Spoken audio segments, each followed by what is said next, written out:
आज की कहानी है गरीब बूढ़ा आदमी। एक गांव के बाहर एक झोपड़ी थी। इस झोपड़ी में एक बूढ़ा आदमी रहता था। वह बहुत गरीब और असहाय था। वह हमेशा एक मैली सी धोती और पुराना सा कुर्ता पहने रहता था।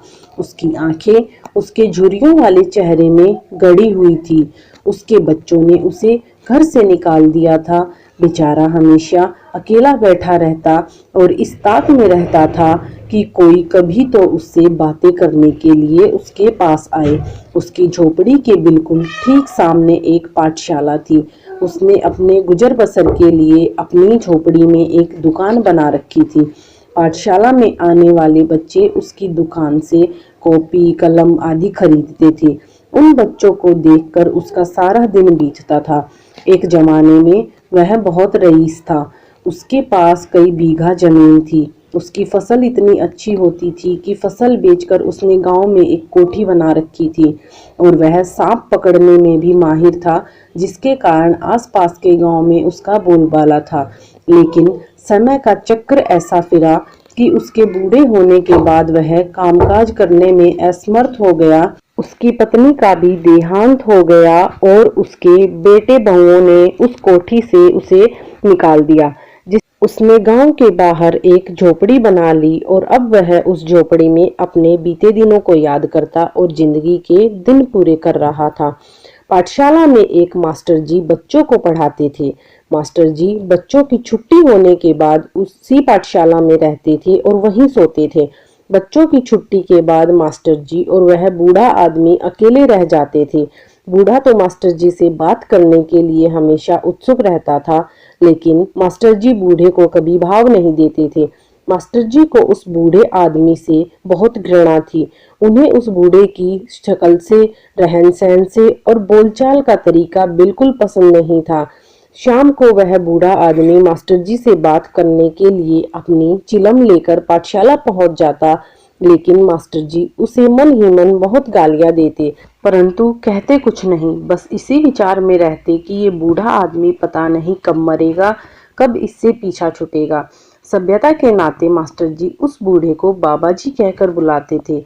मास्टर जी को बूढ़े का पाठशाला के चबूतरे पर बैठकर चिलम पीना और जोर जोर से खांसना बिल्कुल नहीं भाता था।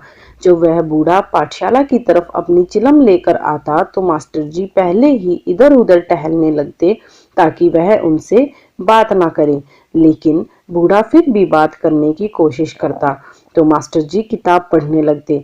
मास्टर जी की इन हरकतों से भी उस बूढ़े आदमी पर कुछ फर्क नहीं पड़ता। वह बच्चों की छुट्टी होने के बाद शाम को अपनी चिलम उठा लाता और पाठशाला के चबूतरे पर पीने लगता।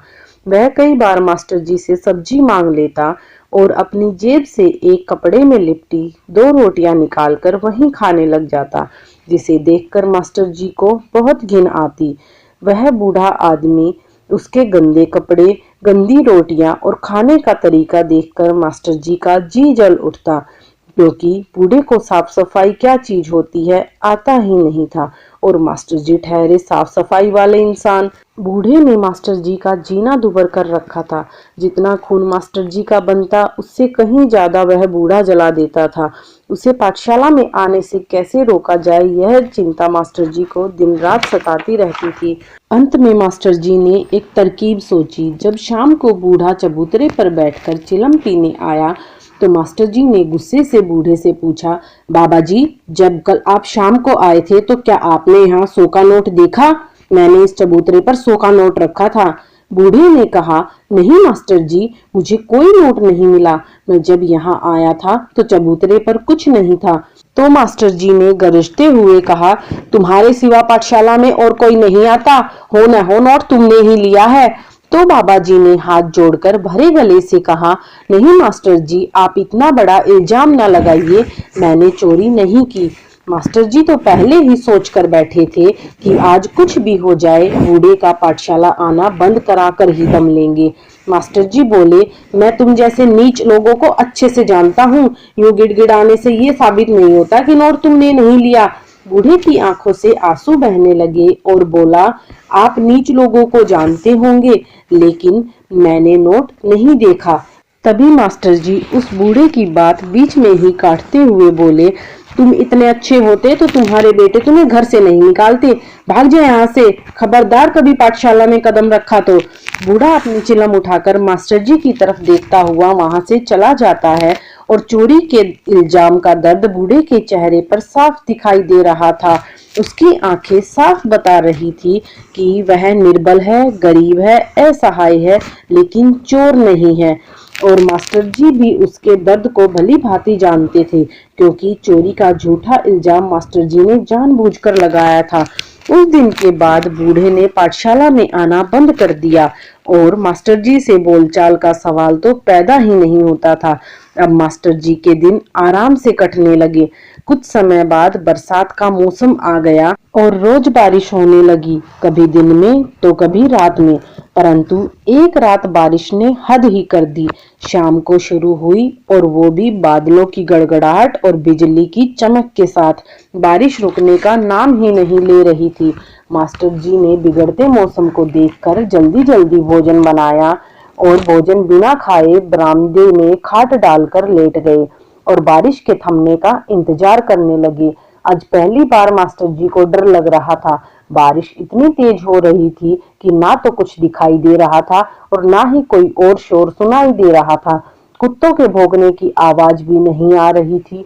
चारों ओर सन्नाटा छाया हुआ था, केवल बारिश की आवाज आ रही थी। मास्टर जी बूढ़े आदमी की झोपड़ी की तरफ देखते हैं तो झोपड़ी भी धुंधली धुंधली दिखाई पड़ रही थी। मास्टर जी सोचने लगे, बूढ़ा तो आज सुबह से दिखा ही नहीं है, खांसने की भी आवाज नहीं आई। इसलिए मास्टर जी को और भय लग रहा था। मास्टर जी सोचते सोचते खाट से उठने के लिए जैसे ही पैर नीचे रखते हैं तो उनकी चीख निकल जाती है।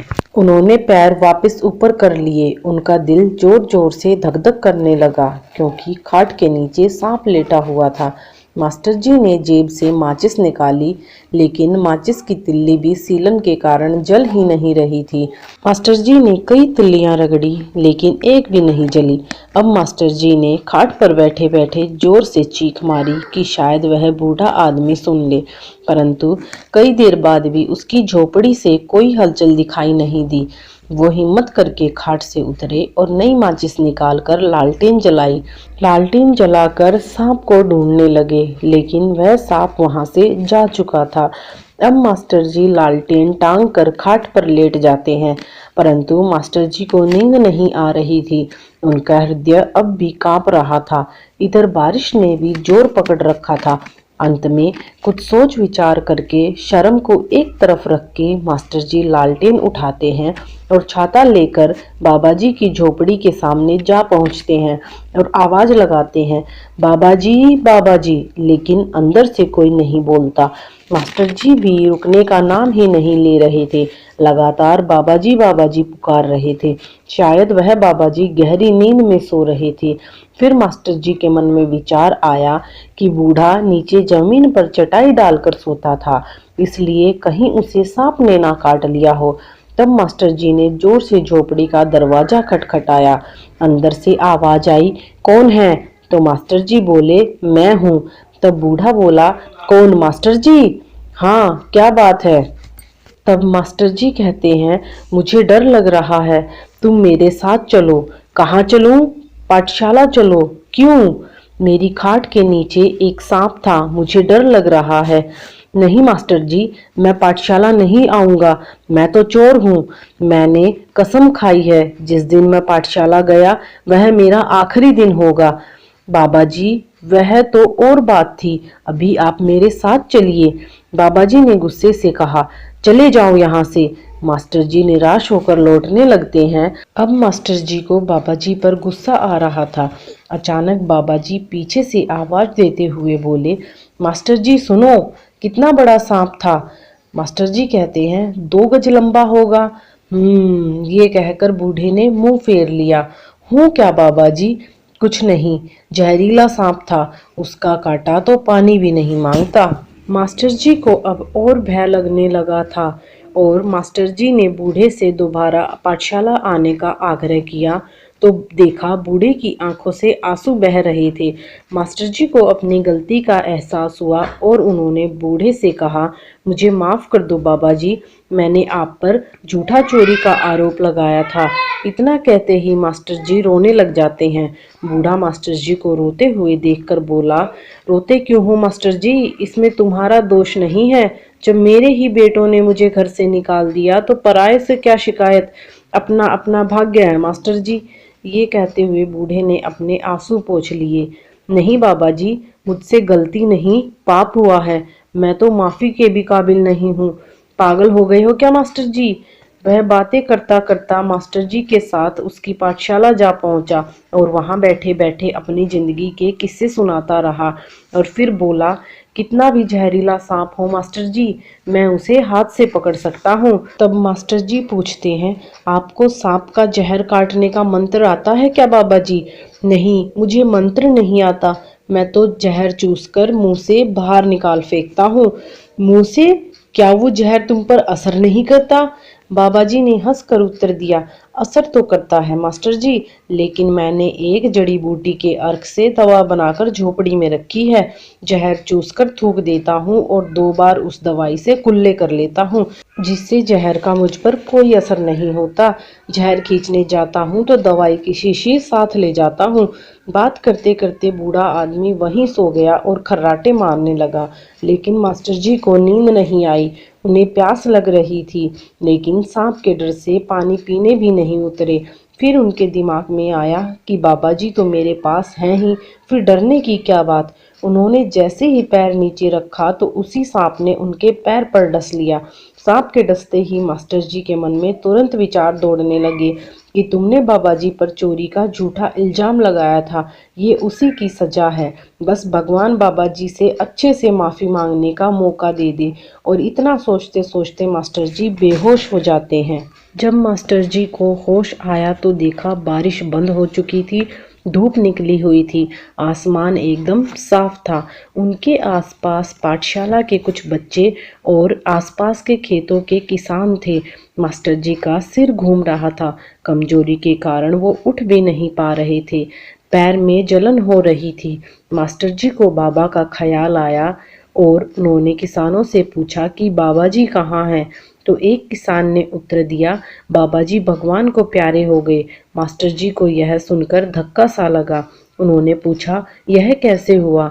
तो एक ने जवाब दिया, जब बच्चे पाठशाला आए तो बच्चों ने उनकी झोपड़ी के बाहर उनकी लाश पड़ी देखी। उनका सारा शरीर नीला पड़ा था, जीभ काली पड़ गई थी और बाहर निकली हुई थी, लेकिन सांप के काटने का उनके शरीर पर कहीं भी कोई निशान नहीं था। फिर जब बच्चों ने आपको पाठशाला में बेहोश देखा तो हमें पुकारा और हम दौड़े चले आए तो देखा आपके पैर के ऊपर सांप ने काटा है। तब हमें समझ आया कि आपको सांप ने काटा होगा। तो बाबा जी ने मुंह से जहर चूसकर बाहर निकाला। उस जहर का असर बाबा जी पर कर गया।